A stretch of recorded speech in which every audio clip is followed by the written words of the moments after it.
Are you wanting to buy your first home in Harford County but don't know where to start?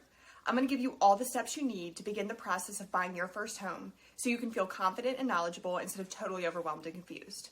Make sure you stick around to the end to hear the most important action you need to take. One of the first things you need to figure out as a first-time home buyer is, what do you actually want? Step one is to determine what type of house you're interested in buying. There are condos, townhouses, and single families.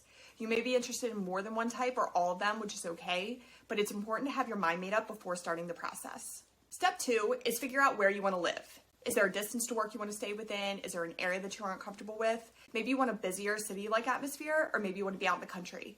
Whatever it is, make sure it's something you've thought about prior to starting looking at homes. Some tips are to go and actually drive around areas to get a feel for them in person. Map the distance to your work from locations that you like, and remember to think about rush hour and heavy traffic times when doing this. Research school systems and crime rates as well if that concerns you. Step three, what are your non-negotiables when it comes to the features of the house itself? Do you need no less than 3 bedrooms, maybe a garage? Make sure you've thought about everything that's important to you and write it down. Please remember though, if it's something you're willing to overlook, do not consider it a non-negotiable, because that could change the way your search for houses is being filtered. If you really want 2 bathrooms but are willing to do the work to add another if a house only has 1, then make that your non-negotiable instead of saying it has to have 2 bathrooms. Also, if you're buying a home with a partner, make sure you are both making this list together. You will be amazed sometimes to see how conflicting your list may be. Step 4 comes down to financial decisions. You will need to determine how much money you want to use for a down payment and decide what the maximum is for your monthly payment. The down payment is the total amount of money that you have currently that you would be able to put towards the purchase of a new home. Make sure you aren't using a number that would cause you to go broke though. You need to make sure that you have enough to have an emergency savings fund and money to live off of.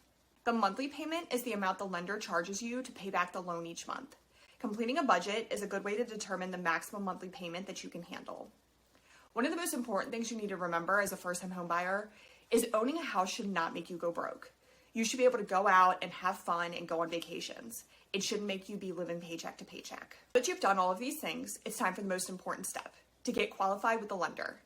The term pre-qualified is what a lender does to determine what price house you can afford. This is called your pre-approval amount. They will also be able to tell you an estimated monthly payment for that price. Finally, they will tell you what type of loan you're qualified for. This is super important because each type of loan has different requirements for the type of house that you can purchase with it. The lender will be able to explain all these things to you in detail so that you understand. Remember, you can shop for a lender, meaning sometimes it's good to get a couple different options because each lender can have fees that are higher or lower than others, and also different interest rates and loan types. You also want to pick one that you feel comfortable with and like talking to. You will be spending a lot of time with them during the purchase, so you want to make sure that it's somebody that you like. Once you've completed all of these steps, you'll be ready to look at houses.